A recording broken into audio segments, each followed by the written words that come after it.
ॐ विश्वं दर्पणदृश्यमाननगरी तुल्यन्निजान्तर्गतं पश्यन्नात्मनि मायया बहिरिवोद्भूतं यथा निद्रया यस्साक्षात् कुरुते प्रबोधसमये स्वात्मानमेवाद्वयं तस्मै श्रीगुरुमूर्तये नमः इदं श्रीदक्षिणामूर्तये बीजस्यान्तरिवाङ्कुरो जगदिदं प्राङ्निर्विकल्पं पुनः मायाकल्पितदेशकालकलना वैचित्रचित्रीकृतं मायावीव विजृम्भयत्यपि महायोगी वयस्वेच्छया तस्मै श्रीगुरुमूर्तये नमः इदं श्रीदक्षिणामूर्तये तस्मै श्रीगुरुमूर्तये नमः इदं श्रीदक्षिणामूर्तये ॐ सहना भवतु सहनौ भुनक्तु सह वीर्यङ्करवावहै तेजस्विनावधीतमस्तु मा विद्विषावहै ॐ शान्तिः शान्तिः शान्तिः सदाशिवसमारम्भां शङ्कराचार्यमध्यमाम् अस्मदाचार्यपर्यन्तां वन्दे गुरुपरम्पराम् ॐ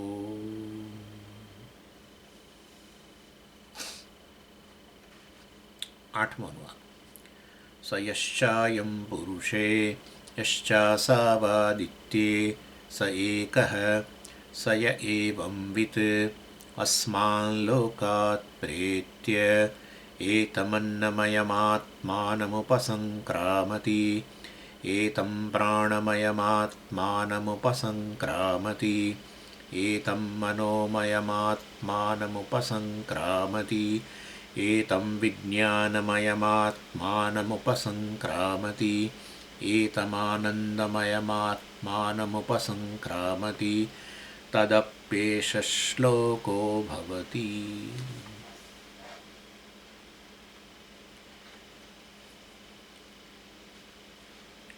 એટલે પહેલા જે પ્રશ્ન પૂછાયા તો ઉપનિષદની અંદર આવેલું એ તો કે બ્રહ્માનું અસ્તિત્વ છે કે નહીં, પરમાત્માનું અસ્તિત્વ છે કે નહીં એ પ્રશ્ન હતો અને એનો ઉત્તર અપાયો. બીજા બે પ્રશ્નો હતા કે વિદ્વાન બ્રહ્મને પ્રાપ્ત કરે છે કે નહીં, અને ત્રીજો પ્રશ્ન હતો અવિદ્વાન બ્રહ્મને પ્રાપ્ત કરે છે કે નહીં. ભાષ્યકાર કહે છે કે જુઓ, આ પહેલા પ્રશ્નનો ઉત્તર અપાઈ ગયો. અસ્તિ નાસ્તિ ઇતિ અનુપ્રશ્ન વ્યાખ્યાત. બ્રહ્મ અસ્તિ નાસ્તિ, બ્રહ્મનું અસ્તિત્વ છે કે નહીં, પરમાત્માનું અસ્તિત્વ છે કે નહીં, એ જે પ્રશ્ન હતો વ્યાખ્યાત એનો ઉત્તર અપાયો. કેવી રીતે ઉત્તર અપાયો? બ્રહ્મનું અસ્તિત્વ છે કેમ? કાર્ય રસલાભ પ્રાણન અભય પ્રતિષ્ઠા ભયદર્શન ઉપપત્તિભ્ય અસ્તિ એવ તદ આકાશાદિ કારણમ બ્રહ્મ ઇતિ અપાકૃત અનુપ્રશ્ન એક. અપાકૃત, અપાકરણ થઈ ગયું, અર્થાત એનું નિરાકરણ થઈ ગયું. છે કે નહીં? અરે છે, કારણ કે જુઓ આટલા કારણો આપીએ છીએ અમે. પહેલું કયું? કાર્ય. તો કહે છે કે કાર્ય આ જગતની ઉપલબ્ધિ છે, જગત જોઈએ જ છે આપણે, તો પછી જગત જે છે એ તો કાર્ય છે, સર્જન છે, તો એનું કારણ હોવું જ જોઈએ. ઘડો જુઓ ને તમે કહો કે માટી નથી, એવું તો કેવી રીતે હોય? કારણ તો હોવું જ જોઈએ. જગતનું કારણ, નિમિત્ત કારણ તો હવે બરાબર છે, નિમિત્ત કારણ તો બરાબર જ છે, પરંતુ મૂળ તો ઉપાદાન કારણ. ઉપાદાન કારણ કાર્યના રૂપમાં ઉપલબ્ધ થાય એ નિમિત્ત કારણ ન હોય, હંમેશા ઉપાદાન કારણ હોય. તમે પેલું બ્રેડ લઈ આવો, મોટો પેલો બ્રેડનો લોફ લઈ આવો, તો પેલો બ્રેડ બનાવનારો એનું ફેમિલી જોડે ના આવે. તમે બ્રેડને જુઓ એટલે એની અંદર એનું ફેમિલી આખું જોઈ રહ્યા છો, એવું ના હોય. એનું મટીરિયલ હોય જોડે, પેલો ના હોય અંદર, એનું ફેમિલીને તો ક્યાંય હોય.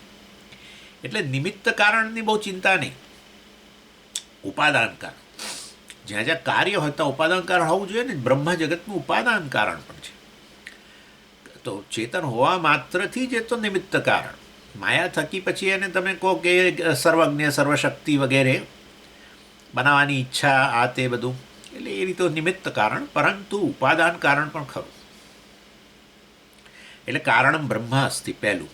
પછી કયું રસલાભ, આનંદનો લાભ, આનંદની પ્રાપ્તિ બધાને થઈ રહી છે, નહીં તો બીજા કાળે બધા જીવો આનંદ મેળવે છે. તો હા, તે આનંદનો સોર્સ એવો બ્રહ્મ છે. પછી પ્રાણન પેલો દલીલ કરેલી, પ્રાણ કોઈ એવા અન્યત કફ પ્રાણ્યાત, આ શ્વાસ ઉચ્છ્વાસ વગેરે ચાલી રહ્યું છે, એ વસ્તુ બ્રહ્માત્મા વગર કેવી રીતે શક્ય બને?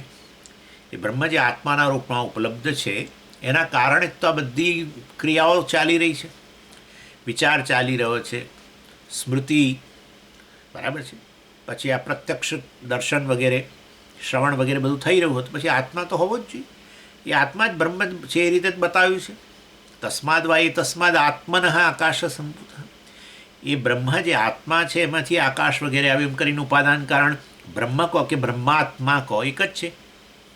તે આત્મા વગર આ બધું ક્રિયાઓ અહીંયા કેવી રીતે સંભવિત, ચેતન વગર આ બધી ક્રિયાઓ અહીંયા ક્યાંથી સંભવિત થાય? બરાબર ને? એટલે આ શ્વાસ ઉચ્છ્વાસ ચાલે છે એ જ બતાવે છે કે આત્મા છે, પણ એ આત્મા જ બ્રહ્મ છે, મતલબ કે બ્રહ્મનું અસ્તિત્વ છે. એટલે એ રીતે વાસ્તવમાં એ રીતે બતાવે. અને આ અભયતામાં પ્રતિષ્ઠા પ્રાપ્ત કરે છે, અભયતા મેળવે છે આ જ્ઞાનીઓ. તો પછી અભયનું કારણ હોવું જોઈએ. અભયનું કારણ શું? અદ્વૈત આત્મા. દ્વૈત બુદ્ધિ હોય તો ભયનું હંમેશા ભય હોય તો પછી ભયનું કારણ હોય બહાર મૃત્યુ કાળ, કે પછી ભયનું કારણ ઈશ્વરે હોય, ભયનું કારણ કોઈ વ્યક્તિ હોય, ભયનું કારણ કોઈ વસ્તુ હોય. પરંતુ વાસ્તવની અંદર એ પરમાત્મા જ વાસ્તવમાં બધા રૂપે અભિવ્યક્ત થયેલો છે, માટે એ તો આ બધું તો મિથ્યા છે, દ્વૈત વસ્તુ તો. એવું આવું જ્ઞાન પ્રાપ્ત કરનાર એવો અદ્વૈત બ્રહ્મ, પૂર્ણ બ્રહ્મ જે છે એ જ આત્મા છે, એવું જ્ઞાન પ્રાપ્ત કરનાર અભયતા પ્રાપ્ત થાય છે. તો પછી વાસ્તવમાં અભયતા જો પ્રાપ્ત થતી હોય તો પછી અદ્વૈત બ્રહ્મ હોવું જ જોઈએ. દ્વૈતાથી ભયમ ભવતી, દ્વૈતથી જ જ્યારે જ્યારે ભય ઉત્પન્ન થાય ત્યારે તમે જોજો ભયનું કારણ સમજ, પણ બહાર નહીં, એમાં તો મનમાં. હા, પણ મનમાં એક કોઈક વિષય છે ને, ભય મનમાં જ ઉત્પન્ન થાય. પણ એ જેનાથી ભય ઉત્પન્ન થાય તમારાથી જુદું તમે માનો તો જ થાય, નહીં તો કેવી રીતે થાય? જ્ઞાનીઓના મનની અંદર આ બધી વૃત્તિઓ, અનેક વૃત્તિઓ આવે ને જાય. જ્ઞાની લોકો ચિંતા જ ના કરે, જેવું વિચાર આવવું આવે અને જેવું જવું એ જાય. મિથ્યામાં શું ફેર પડે? જેવું દર્શન મિથ્યામાં શું ફેર પડે? આપણે તો કોઈક વૃત્તિ ઉત્પન્ન થઈ નથી કે એને પકડી રાખીએ, આપણે જ પકડી રાખીએ. આ મૂળ કરીએ છીએ આવું, એનું એ જ વસ્તુ પકડી નથી રાખતા સામેથી. વૃત્તિ તો બદલાઈ જાય. હા, આપણે એની એ જ વૃત્તિ પાછી આવે, પણ તમે એને સત્યતા આપો એટલે.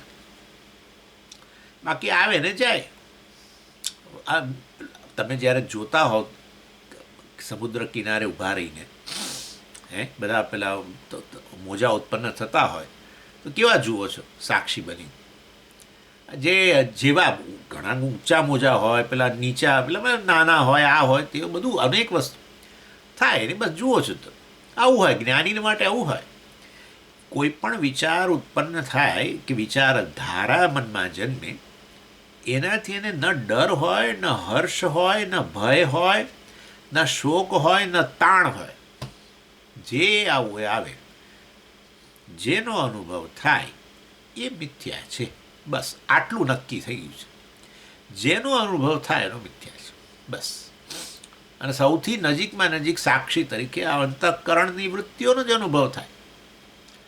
એને જ પહેલાં પ્રકાશિત કરો ને એના દ્વારા પછી અંતઃકરણ દ્વારા તમે જગતને પ્રકાશિત કરો. સમગ્ર જગતનો અનુભવ અંતઃકરણમાં કરો. એની પ્રતિષ્ઠા જ મારામાં છે. એ તો બધું ખાલી આવું તરંગો જેવું છે. અને માટે વાસ્તવની અંદર એને એ તો અભયમાં પ્રતિષ્ઠિત થઈ ગયું.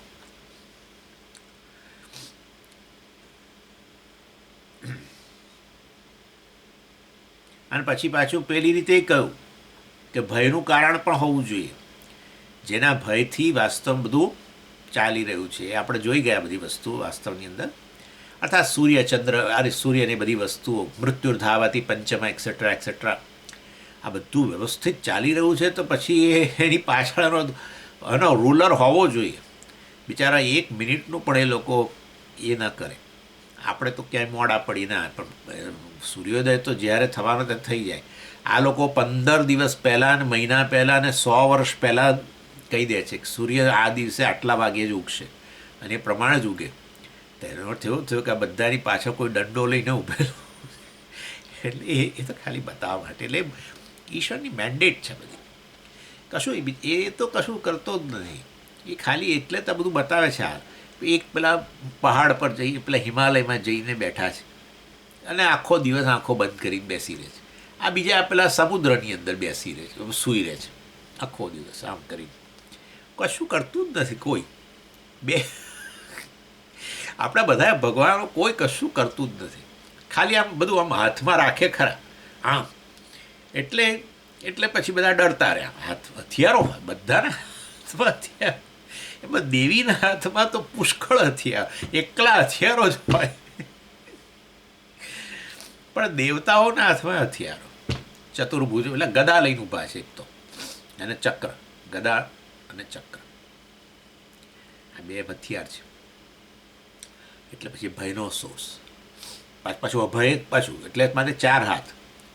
2થી ભય અને 3જાથી પાછું અભયતા. એટલે જે શરણ લે એને અભયતા, અને એના માટે જે ભયના કારણ હોય એના માટે પેલું નાશ. યદા યદા હિ ધર્મસ્ય ગ્લાનિ અભ્યુત્થાનમ અધર્મસ્ય. કેવું કામ છે બધું. એટલે 2 હાથની અંદર ભયનો સોર્સ જે છે. ભક્તો માટે જે ભયનો સોર્સ છે, ભગવાન કે ચિંતા ના કર, તું તારે મારું શરણ લે. એટલે પાછો 4થો હાથની આમ પોતાના પગ તરફ આમ હોય, આમ પોતાના પગ તરફ એમ કહીએ શરણ લે. અહીં શરણ લઈશ તો અભયતા. હા, પણ મહારાજ મારી પાછળ પેલા પડ્યા છે ગદા અને ચક્ર. ચિંતા નહીં. નજીકના વાળા માટે ગદા. નજીક આવ્યો સોર્સ તારો ભયનો, અને દૂર હજુ દૂર છે અને ભવિષ્યમાં આવનારો છે ચક્ર દૂરનો. દેશ અને કાળમાં જે દૂર રહેલું છે એના માટે આવું છે. એટલે એટલા માટે તો પછી કહે ને સર્વધર્માન પરિત્યજ્ય મામેકમ શરણમ. મારું શરણ લે ભાઈ. છેવટે જ્ઞાનથી, એમ તો અત્યારે જ્ઞાનની ચર્ચા છે. સર્વધર્માન એટલે સર્વકર્માન, બધા જ કર્મો વગેરેનો ત્યાગ, એટલે કર્તૃત્વનો ત્યાગ કરીને અભયતામાં પ્રતિષ્ઠિત થઈ જાય. એનીવે, એટલે આ રીતે પરમેશ્વર છે એ વસ્તુ માટે બધા કારણો આપે છે, જે સર્વજ્ઞ સર્વશક્તિ માયા થકી અને જેના મેન્ડેટથી, જેની નિયતિથી આ બધું જ બ્રહ્માંડ જબરજસ્ત ચાલી રહ્યું છે. એકદમ વ્યવસ્થિતપણે ચાલી રહ્યું છે. અને માટે તાભ્ય ઉપપત્તિભ્ય, આ બધા કારણોસર અસ્તિ એવ તદ આકાશાદિ કારણ બ્રહ્મ. અને માટે આકાશ વગેરેનું કારણ એવું બ્રહ્મ હોવું જોઈએ. એ વાત થઈ ગઈ. પછી કહે છે દો અન્યો અનુપ્રશ્નૌ તો વિદ્વદ અવિદુષો બ્રહ્મ પ્રાપ્તિ અપ્રાપ્તિ વિષયો તત્ર વિદ્વાન સમશ્નુતે ન સમશ્નુતે ઇતિ અનુપ્રશ્ન અંત્યઃ તદપાકરણાય ઉચ્યતે. મધ્યમ અનુપ્રશ્ન અંત્ય અપાકરણાદેવ અપાકૃત ઇતિ તદપાકરણાય ન યત્યતે. એટલે 2 અનુપ્રશ્ન બીજા રહ્યા. એટલે કયું વિદ્વદ અવિદુષો બ્રહ્મ પ્રાપ્તિ અપ્રાપ્તિ વિષયો. આ બ્રહ્મ જે છે એની પ્રાપ્તિ વિદ્વાનને થાય છે અને અવિદ્વાનને નથી થતી, એ વિષયના સંદર્ભમાં પ્રશ્ન છે. જો વિદ્વાનને વાસ્તવની અંદર બ્રહ્મ પ્રાપ્તિ થતી હોય, અર્થાત એનું શરીર પડ્યું અને એ બ્રહ્મમાં લય પામી ગયો, તો પણ બ્રહ્મ તો બધાનું કારણ છે. તો આ તો શેના જેવું થયું કે 2 ઘડા છે, એમાંથી એક ઘડો ફૂટ્યો તે માટીમાં મળી ગયો, બીજો ઘડો ફૂટ્યો સ્વામીજી માટીમાં ના મળ્યો. તો પછી માટી એનું કારણ નથી. કાર્યનો લય કારણમાં થાય. એટલે વિદ્વાન હોય કે અવિદ્વાન, બરાબર છે. એક સફેદ ઘડો, વિદ્વાનને સફેદ ઘડો કહીએ, ચાલો એવું નથી કહેવું. એટલે ઇન એ સેન્સ વિદ્વાન કે અવિદ્વાન બંનેના શરીરનું પતન થાય તો એનું કારણ આકાશાદિ કારણ. એટલે આ બધું એ બંનેના શરીરનું પતન થાય તો આ મહાભૂતો શેમાં જઈને મળે છે? બ્રહ્મમાં જ. તે અવિદ્વાને બ્રહ્મમાં જ મળી જાય. અને વિદ્વાન છે એ પણ વિદ્વાન એટલે આ જ્ઞાની એ પણ બ્રહ્મમાં મળી જાય તો સ્વામીજી બંને મુક્ત થઈ જવા જોઈએ, બંને વિદેહ મુક્તિ થઈ જવી જોઈએ, બરાબર. તો પછી વાસ્તવમાં એ વસ્તુ એટલે પ્રશ્ન આ છે કે ભાઈ વિદ્વાન પ્રાપ્ત કરે કે ન કરે, કરે જ તો પછી અવિદ્વાને પ્રાપ્ત કરે, બ્રહ્મને મળી જાય, બ્રહ્મને જ પ્રાપ્ત કરી લે. ના ના, અવિદ્વાન તો પ્રાપ્ત ન થાય બ્રહ્મને, તો પછી વિદ્વાને પ્રાપ્ત ન થાય. સમજી ગયા? આ પ્રશ્ન છે. વિદ્વાનને પ્રાપ્ત ન થાય કારણ કે મળી જવું કારણમાં, બ્રહ્મ જગતનું કારણ છે, તો વિદ્વાન કે અવિદ્વાન એમાં જ મળી જાય. એટલે એ સંદર્ભમાં આ પ્રશ્ન છે. વિદ્વાન સમશ્નુતે વાન, એટલે ભાષ્યકાર કહે છે કે આ ત્રીજો પ્રશ્ન જે છે ને, બીજો પ્રશ્ન એ અવિદ્વાનને પ્રાપ્ત થાય છે કે નહીં, તે ત્રીજો પ્રશ્ન વિદ્વાનને પ્રાપ્ત થાય છે. એટલે ભાષ્યકાર કહે છે આ વિદ્વાનને પ્રાપ્ત થાય છે કે નહીં એ પ્રશ્નની ચર્ચા કરીશું. શાસ્ત્ર એ રીતે ચર્ચા કરે છે.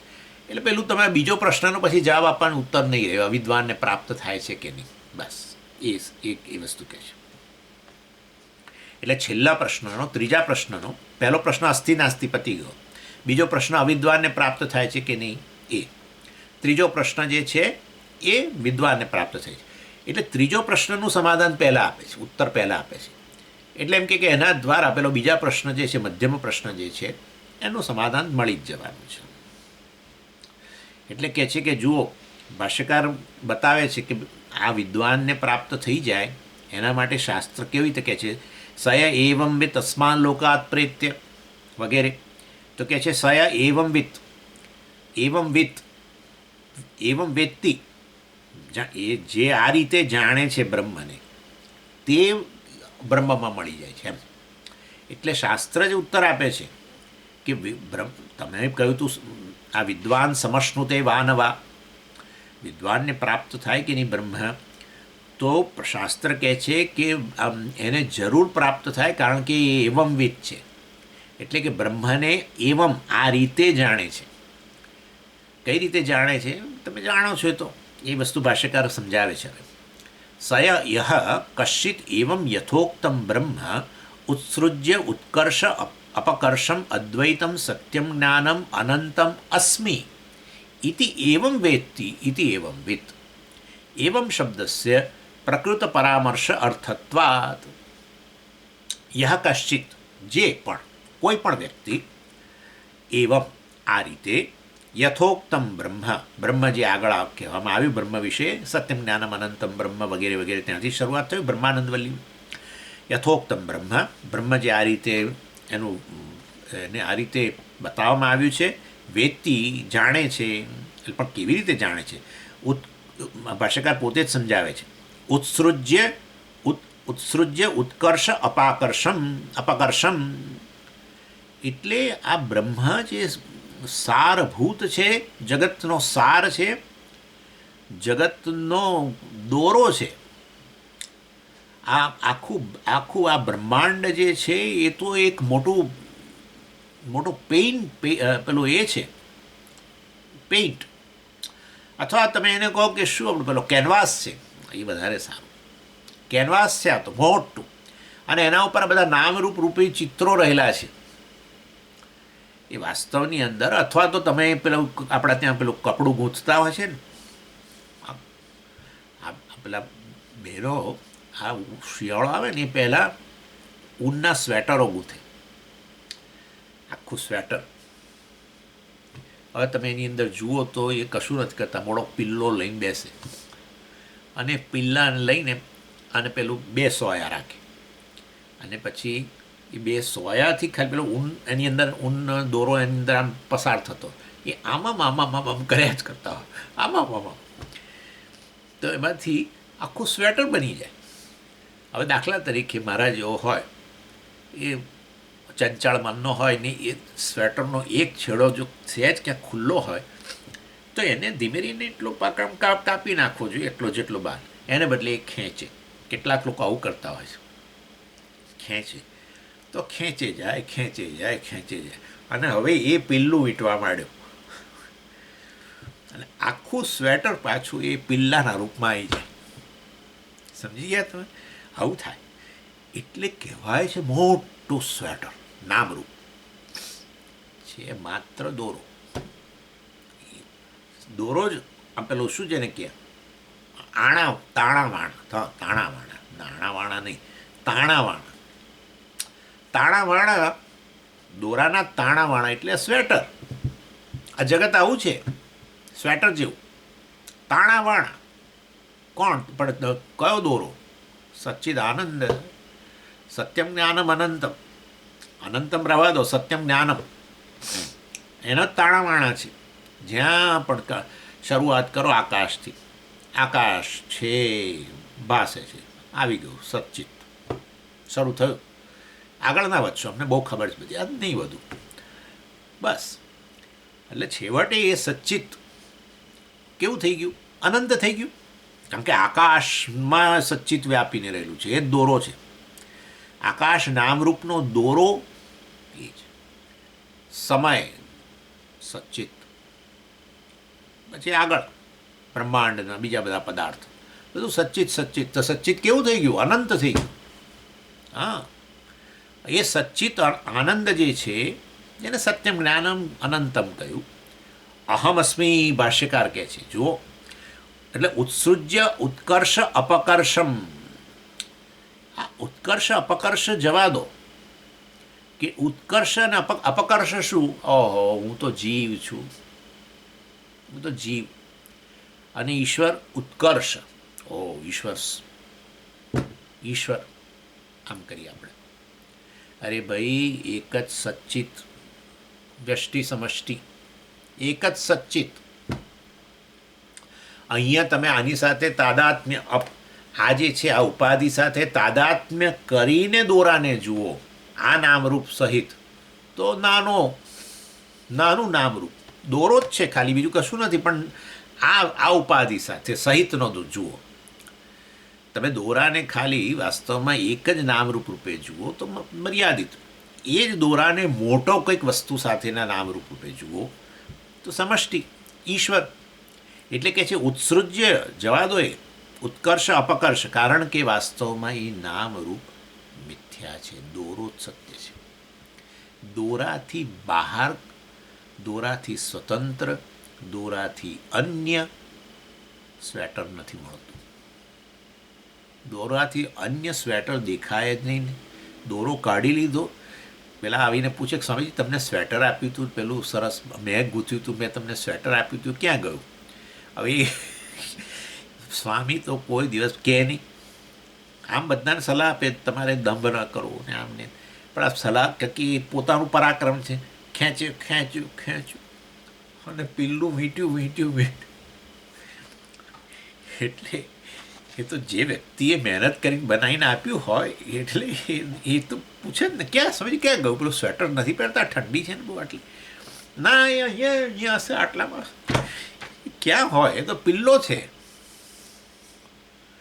ઇન શોર્ટ, દોરાથી અન્ય, દોરાથી અન્ય, દોરા વગર, દોરાની બહાર સ્વેટર બતાવો, કશું નથી. આવું છે જગત. સચ્ચિતથી બહાર, સચ્ચિતથી અન્ય જગત છે જ નહીં. માટે પછી એમાં પેલી મોટું સ્વેટર ને મોટી ડિઝાઇનવાળું, આમ સરસ ડિઝાઇનવાળું મોટું સ્વેટર. કારણ કે કોઈક વ્યક્તિ મારા કરતાં ડબલ કદનો હોય અને એના માટે સ્વેટર બનાવ્યું તમે, અને મારા જેવો કે મારા કરતાં પાતળું કોઈ વ્યક્તિ માટે બનાવ્યું, સમજો. તો આ નાના મોટું બધું જે છે તો ઉપાધિને છે. એ ઉપાધિ સહિત જુઓ તો પછી તમે સ્વેટરને મોટું કહો, આમ સારું કહો, અને નાનું કહો, ઉતરતું કહો, જે કહો તે. અરે ભાઈ, પણ નજર અંદર કરો શું છે? નજર અંદર કરી તો ખબર પડી એક દોરો જ છે, બીજું કશું નથી. સમજી ગયા? એટલે ભાષ્યકાર કહે છે ઉત્સૃજ્ય, આ ઉત્કૃષ્ટ ઉપાધિ, ઈશ્વર ઉપાધિ ને આ અપકર્ષ જીવ ઉપાધિને જવા દો. એક જ આત્મા, એક જ દોરો જ છે બંનેમાં. અને કોણ છે? સત્યમ જ્ઞાનમ અનંતમ અદ્વૈતમ. વ્યષ્ટિ સમષ્ટિ ભેદ નહીં, વ્યષ્ટિ ભેદ પણ નહીં, કશો ભેદ જ નહીં. બે સ્વેટર હોય, ભલે આમ બે કહો, પણ ખરેખર એક દોરો, અદ્વૈત. એમ અદ્વૈતમ સત્યમ જ્ઞાનમ અનંતમ અસ્મિ ઇતિ. એવમ વેત્તિ. જુઓ ભાઈ, આ વિદ્વાન કોણ છે? એવમ વિત્ત, એ આવું જાણે છે. ઉપાધિનો નાશ નથી કરતો. ઉપાધિ બે સ્વેટર જોઈ રહ્યો હોય ત્યારે જ અદ્વૈત વસ્તુના દર્શન કરે છે. દ્વૈતનો અનુભવ થઈ રહ્યો હોય ત્યારે જ એની પાછળ રહેલા અદ્વૈત વસ્તુના, સત્ય વસ્તુના દર્શન કરીને દ્વૈતને મિથ્યા જાણે છે. નામરૂપને મિથ્યા જાણે છે, સ્વેટરને મિથ્યા જાણે છે. એના જે વસ્તુ છે. એટલે વ્યષ્ટિ સમષ્ટિ કોઈ પણ પ્રકારની ઉપાધિ જે છે એ ઉપાધિ ઉત્સૃજ્ય, એનો ત્યાગ કરીને, અહીંયા ત્યાગ એટલે સમજો છો ને તમે, બુદ્ધિમાં ત્યાગ કરીને, એને સત્યતા નથી આપતો. અદ્વૈતમ સત્યમ જ્ઞાનમ અનંતમ અસ્મિ ઇતિ એવમ વેત્તિ ઇતિ એવમ વિત્ત. અને માટે આ તો એવમ વિત્ત છે. આ વિદ્વાન જેને અમે કહીએ છીએ કે જેને બ્રહ્મને પ્રાપ્ત કરે છે, એણે કંઈક એના શરીરના ત્યાગ થાય ત્યારે પ્રાપ્ત કરવાનું નથી. અરે અત્યારે જ આ જીવન કાળે જ એ જીવિત છે ત્યારે જ કે છે હું બ્રહ્મ છું, બ્રહ્મ પ્રાપ્ત થઈ ગયું છે એને. પછી તો ખાલી પેલું દેહનું પતન છે. એટલે જાણે કે એના અને બ્રહ્મ વચ્ચે જાણે કે અંતર. એ જે પેલો ઘટાકાશ અને મહાકાશ વચ્ચે જાણે કે અંતર, તો પેલો ઘડો ફોડે. અરે ભાઈ, એ તો આખો ને આખો ઘડો જ આકાશમાં છે, ફોડવાની જ જરૂર નથી. પણ જાણે કે બે વચ્ચે સેજ જે કંઈ અંતર જણાતું હતું, કહેવાતું અંતર છે જ નહીં, એ પણ હવે જતું રહ્યું. ઘડો ફૂટી ગયો, શરીર ગયું. તો જાણે ઘટાકાશ શેમાં મળી ગયું? આ મહાકાશમાં મળી ગયું. ખરેખર ઘટાકાશ આ મહાકાશમાં મળવાનો પ્રશ્ન જ નથી. તો અત્યારે જ કે છે હું બ્રહ્મ છું. એનીવે, અને એ આવું જે જાણે છે એનું જે ફળ છે એ પછી વાસ્તવની અંદર પછીના વાક્યમાં કહેશે. અસ્માન લોકાત પ્રેત્ય એ તમન્નમયમ આત્માનું ઉપસંક્રામાંથી એનું ફળ છે. આવું જ્ઞાન પ્રાપ્ત કરનાર જે જ્ઞાની છે એ જ કયું ફળ પ્રાપ્ત કરે છે એની પછી વાત આવે છે. અને ભાષ્યકાર કહે છે એવમ શબ્દસ્ય પ્રકૃત પરામર્શ અર્થત્વાત. એટલે આખું શાસ્ત્ર અહીંયા આ એવમની અંદર આવી ગયું. એટલે આ રીતે એવમ એટલે આ રીતે કરીને આપણને યાદ કરાવે છે કે આપણે જે ભણી ગયા છીએ બ્રહ્મ વિશે, અત્યારે આ દ્વિતીય અધ્યાય શરૂ થયો ત્યાંથી માંડીને અહીં સુધી ભણી ગયા છે, એને પરામર્શ કરો. એમ પરામર્શ એટલે એને યાદ કરો, એને લાવો મનમાં. કારણ કે શાસ્ત્ર અત્યાર પાછું એવમ કરીને આ રીતે જાણે, બ્રહ્મને આત્મા રૂપે જાણે એમ કરીને પછી પાછી ફરી ચર્ચા નથી કરતું. તસ્માદ વા એ તસ્માદ આત્મના, એ તો બધું થઈ ગયું. એટલે એવમ દ્વારા પ્રકૃત જે ચર્ચા ચાલી રહી છે, આત્મા બ્રહ્મ છે વગેરે, એનું ઉપાદાન કારણ છે સમગ્ર જગતનું, અને એ જ વ્યાપ્ત છે એની અંદર, ને જગત મિથ્યા વગેરે, એ તમે અત્યારે મનમાં લાવો એમ. અને એવું આ જાણનારો જે છે, એટલે પરામર્શ એટલે આ રીતે વસ્તુને યાદ કરવી.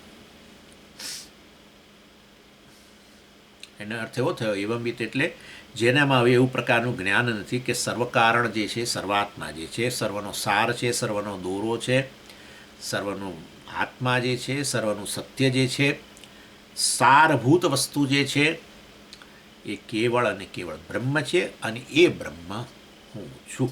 બસ એને એવંબિત કહેવાય. એવો વ્યક્તિ નેચરલી વિદ્વાન સમશ્નુતે વાનવા જરૂર પ્રાપ્ત કરે જ છે ને, કે પ્રાપ્ત થયેલું જ છે, એને ખબર પડી ગઈ મને હું જ બ્રહ્મ છું, એને ખબર છે. ચાલો પછી આગળ સહકિમ ભાષ્યકાર કહે છે અસ્માન લોકાત પ્રેત્ય દ્રષ્ટ અદ્રષ્ટ ઇષ્ટ વિષય સમુદાય હિ અયં લોક તસ્માદસ્માત લોકાત પ્રેત્ય પ્રત્યાવૃત્ય નિરપેક્ષ ભૂત્વા એતમ યથોક્તમ અન્નમયમાત્માનમ ઉપસંક્રામતિ વિષયજાતમ અન્નમયાત પિંડાત્મનઃ વ્યતિરિક્તમ ન પશ્યતિ સર્વં સ્થૂલભૂતમ અન્નમયમ આત્માनं પશ્યતિ ઇત્યર્થઃ તતઃ અભ્યંતરમ એતમ પ્રાણમયમ સર્વ અન્નમય આત્મસ્થમ અવિભક્તમ અથ એતમ મનોમયમ વિજ્ઞાનમયમ આનંદમયમ આત્માनं ઉપસંક્રામતિ અથ એવંવિત અદૃશ્યે અનાત્મે અનિરુક્તે અનિલયને અભયમ પ્રતિષ્ઠામ વિંદતે. ઓહો, કેટલું બધું. સહ કિમ કોણ છે? કોને બ્રહ્મ પ્રાપ્ત થઈ જાય છે શરીરના પતન પછી? કિમ લભતે, અને એને શું પ્રાપ્ત થાય છે? એવમ વિત્ત જે છે એને શું પ્રાપ્ત થાય છે? અસ્માન લોકાત પ્રેત્ય, અસ્માત લોકાત, અસ્માત પંચમી વિભક્તિ છે ને, આ લોકમાંથી જાય ત્યારે. અરે આ લોકમાંથી જાય એટલે શું? આચાર્ય સમજાવે છે, આ લોકમાંથી જાય એટલે શું? દ્રષ્ટા દૃષ્ટ ઇષ્ટ વિષય સમુદાય અયન લોક. અર્થાત આ બધા જે વિષયો જે છે, ઇષ્ટ દ્રષ્ટાદૃષ્ટ, જે દ્રષ્ટાદૃષ્ટ ઇષ્ટ વિષય, એટલે બધા જ જે વિષયો જે છે, જેના માટે ઇષ્ટ હતા, વિષયો જે બધા ઇષ્ટ વિષયો જે છે, એના ઇષ્ટ વિષયો જે છે, એનો એ વસ્તુ દ્રષ્ટ અદૃષ્ટ, પુણ્ય અદૃષ્ટ છે પરંતુ ઇષ્ટ છે ને, અને પુણ્યથી પછી જે પ્રાપ્ત થવાનું એ ઇષ્ટ રહેવાનું જ છે નેચરલી. એટલે દ્રષ્ટ અદૃષ્ટ ઇષ્ટ વિષય સમુદાય, આ એવમ વિત્તને બધું જ ઇષ્ટ એને માટે જે ઈચ્છનીય છે એ બધું જ વાસ્તવમાં એને એ બધું પ્રાપ્ત થઈ જાય છે. એટલે એને પ્રાપ્ત થઈ જાય છે. ના અસ્માન લોકાત પ્રેત્ય, એટલે આ બધું વાસ્તવની અંદર આ જે ઇષ્ટ વસ્તુઓ જે છે, આમાં શું છે? ઇષ્ટને એક વસ્તુ છે, ઇષ્ટ વસ્તુ ક્ષણ માટે ઇષ્ટ છે. ઇષ્ટ એટલે ઈચ્છનીય છે આપણા માટે. કેમ? પહેલાં આ પ્રશ્ન કરીએ. આ તો પ્રેત્ય એટલે એને બધું એને છોડી દે છે, એ બધાથી ઉપર ઉઠી જાય છે એમ કહેવાનો આશય છે પ્રેત્ય દ્વારા. એનીવે, એટલે એ લોક છે, ઇષ્ટ વિષયો એ લોક છે દરેક માટે. તમારા માટે કયો લોક? તમને ઇષ્ટ વસ્તુઓ. હવે ઇષ્ટ વસ્તુઓ કેટલીક જે છે એ તમે પ્રાપ્ત કરશો ભવિષ્યની અંદર, અને કેટલીક વસ્તુઓ ઇષ્ટ તમારી પાસે છે, બરાબર? હવે એ બધું જ આવ્યું છે છેવટે પુણ્યથી જ, એટલે અદૃષ્ટ પણ આવી ગયું. એટલે ભાષ્યકારે અહીંયા કહે છે દ્રષ્ટ એટલે અત્યારે ઓલરેડી છે કે તમે જોઈ રહ્યા છો ને તમારે મેળવવાનું છે, દ્રષ્ટ. અને અદૃષ્ટ, અદૃષ્ટ એટલે વાસ્તવની અંદર પુણ્ય વગેરે, જેના કારણે પછી એવા તમને ઇષ્ટ વિષયો મળશે ભવિષ્યમાં એમ. એટલે એ દ્રષ્ટાદૃષ્ટ ઇષ્ટ વિષય એ જ આ અયમ વિષય સમુદાય આખો, એ જ આ લોક છે. એ અસ્માન લોકાત પ્રેત્ય, આ જ્ઞાની એને છોડી દે છે. તો એવું ઇષ્ટ વિષયોને કેમ છોડી દે છે? ભાઈ ઇષ્ટ વિષયો તમને કેમ છે? તમને અમુક વસ્તુઓ કેમ ગમે છે?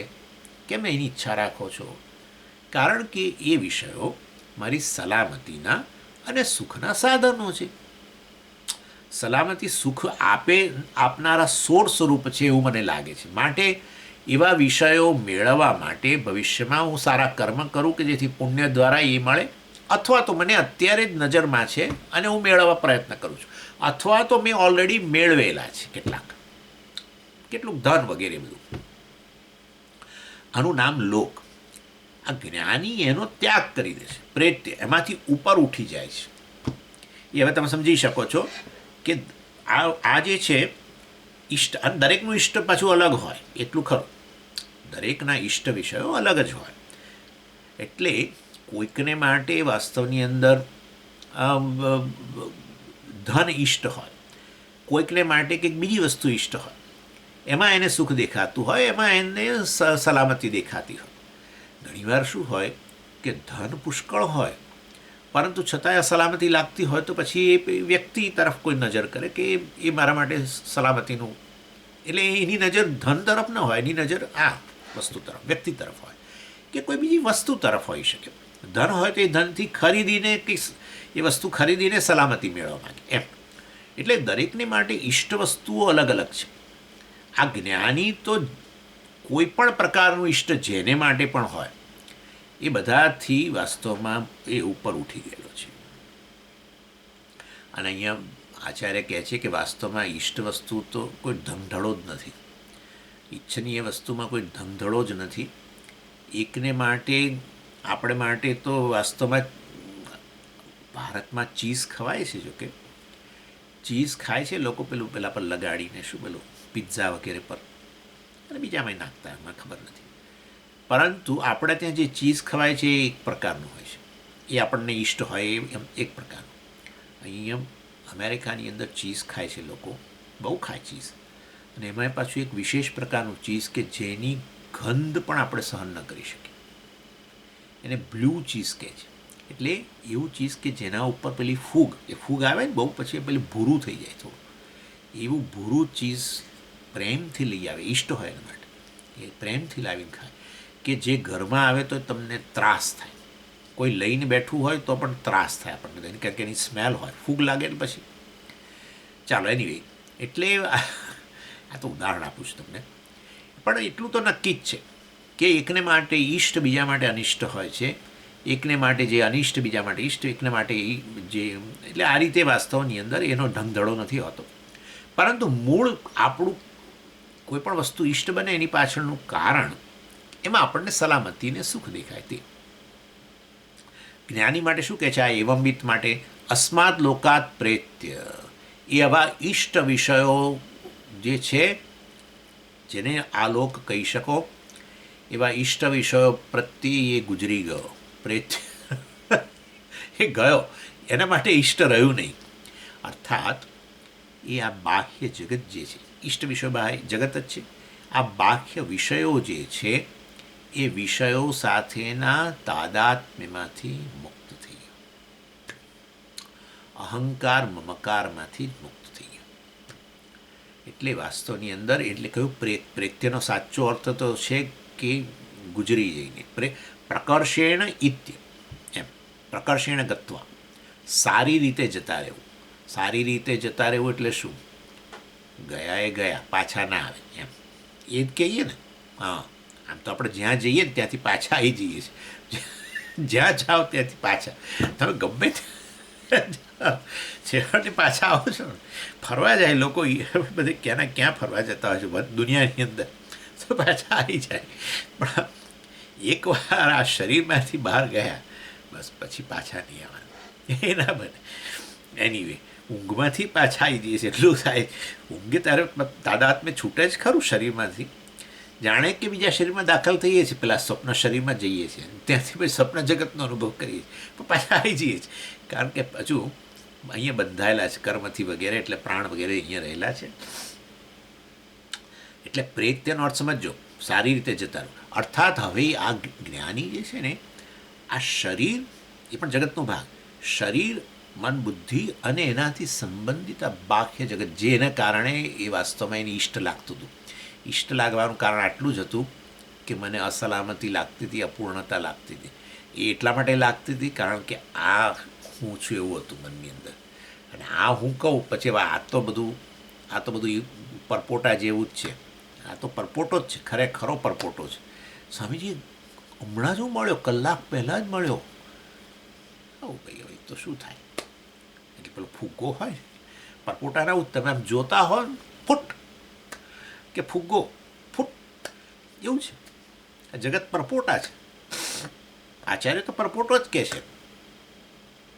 એની એ અનુભવના છે, બસ એનાથી વધારે કોઈ સત્યતા નથી એની, પોકળ છે. એની એટલે એવું આવું જે જગત જે છે, શરીર મન બુદ્ધિમાં આત્મબુદ્ધિ હોય તો પછી લાગવાની ઈચ્છા સલામતી, શરીર મન બુદ્ધિ ઇન્દ્રિયો વગેરેમાં આત્મબુદ્ધિ હોય તો પૂર્ણતા અધૂરપ લાગવાની જ છે. તો પછી બાહ્ય વિષયો સલામતીના કે સુખના બનવાના જ છે. આપણે માટે સુખનો અનુભવ એટલે પૂર્ણતાનો અનુભવ. એટલે વાસ્તવમાં એ અજ્ઞાનને કારણે જ્યારે આમાં આત્મબુદ્ધિ હોય ત્યારે પછી જગતના વિષયોમાં કે સુખના ઈષ્ટ વસ્તુ બને, બધી સુખના કે સલામતીના વિષયો બને. પણ આ વ્યક્તિ તો બ્રહ્મમાં તાદાત્મ્ય કરેલું છે. બોલો, વાસ્તવમાં બ્રહ્મ સાથે તાદાત્મ્ય કર્યું છે, સમગ્ર જગતનું જે કારણ છે એની સાથે તાદાત્મ્ય કર્યું છે, કાર્ય મિથ્યા જગત સાથે નહીં.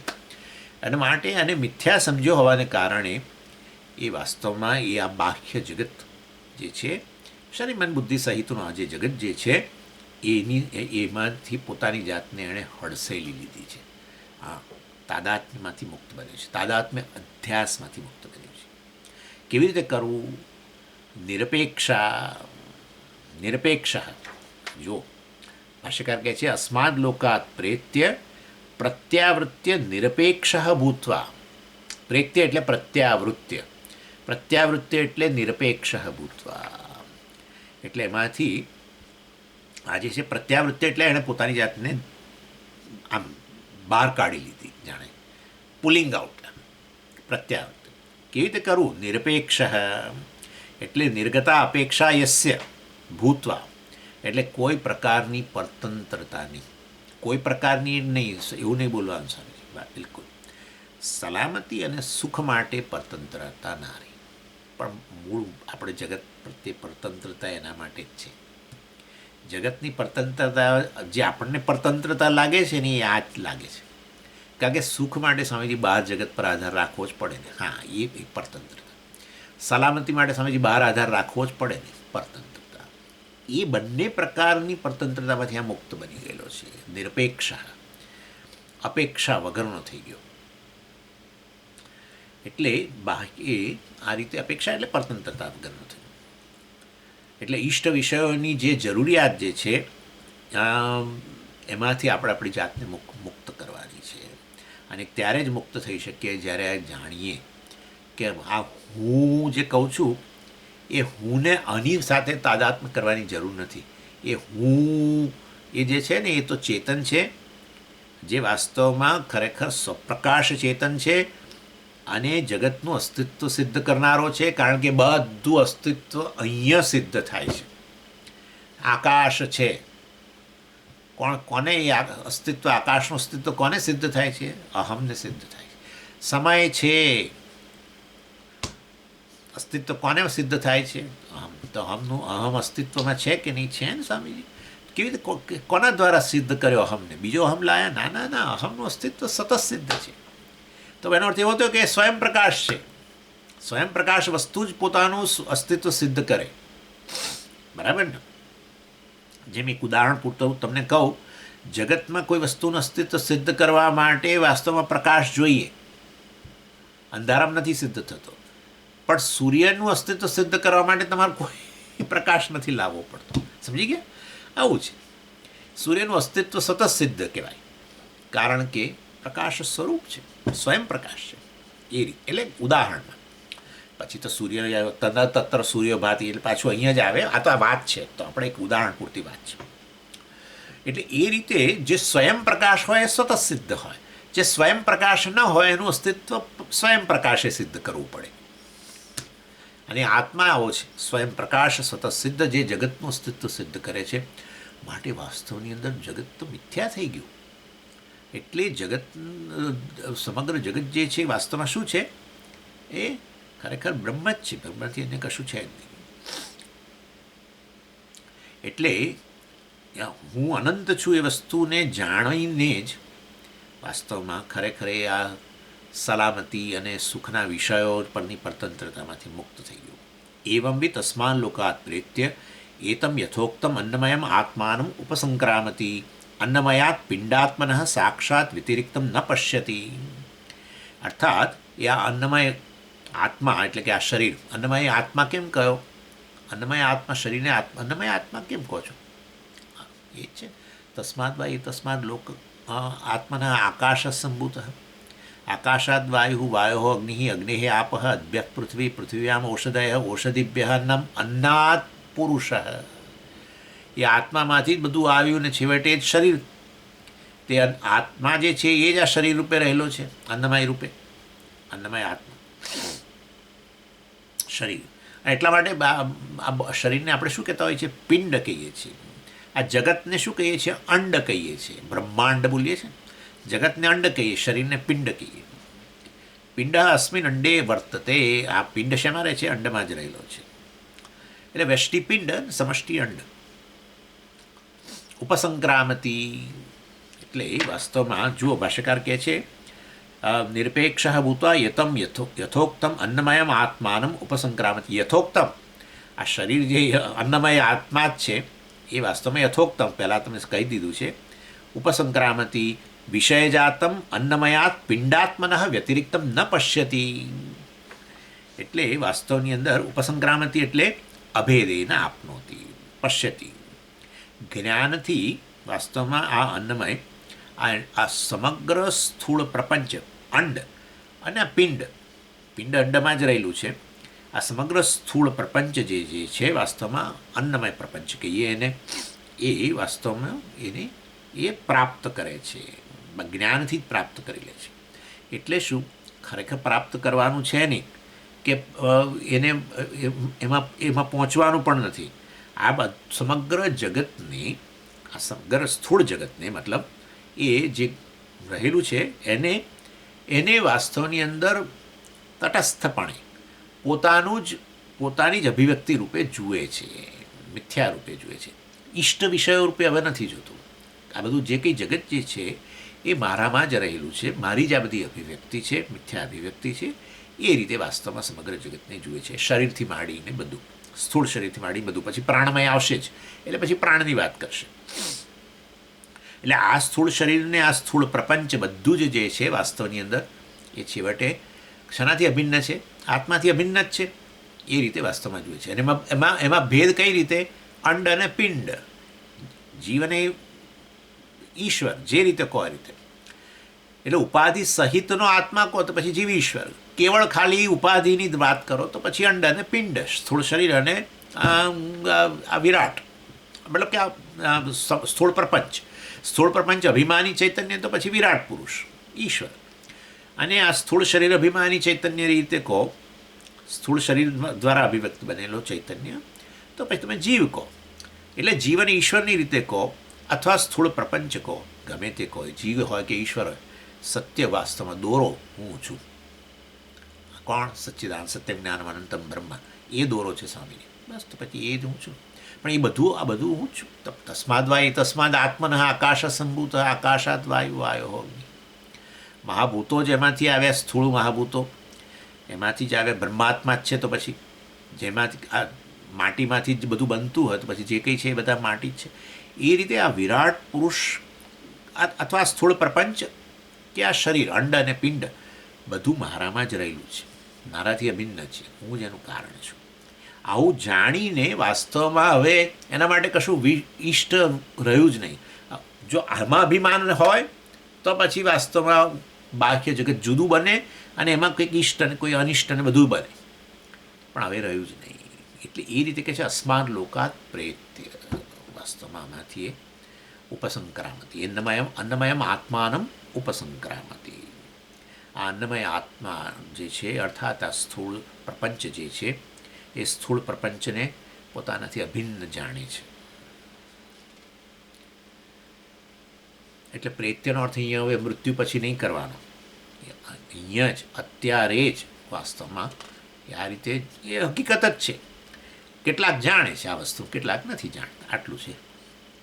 વિદ્વાન અવિદ્વાન એટલે શું? કારણ કે હું ખરેખર આત્મા જ આ સમગ્ર જગતનું અધિષ્ઠાન છું. આ સ્થૂળ પ્રપંચ રૂપે, સ્થૂળ શરીર સહિત આવી ગયો, એટલે સ્થૂળ પ્રપંચ કહો એટલે આવી જ ગયો એની અંદર. આ સ્થૂળ પ્રપંચ રૂપે હું જ અભિવ્યક્ત થયેલો છું, એ મારામાં જ રહેલું છે. અને માટે કોઈ ઈષ્ટ કે અનિષ્ટ વિષયો મારા માટે છે નહીં વગેરે. આવું આ મનુષ્ય યોનિમાં જ જાણી લે તો એ વિદ્વાન કહેવાય. તો એ પછી વાસ્તવમાં જાણે કે અસ્માન લોકાત પ્રેત્ય, જાણે કે એને માટે આ બાહ્ય વિષયો હવે કોઈ સુખના કે સલામતીના કોઈ બાહ્ય વિષયો હવે એના માટે એ રહ્યા નહીં.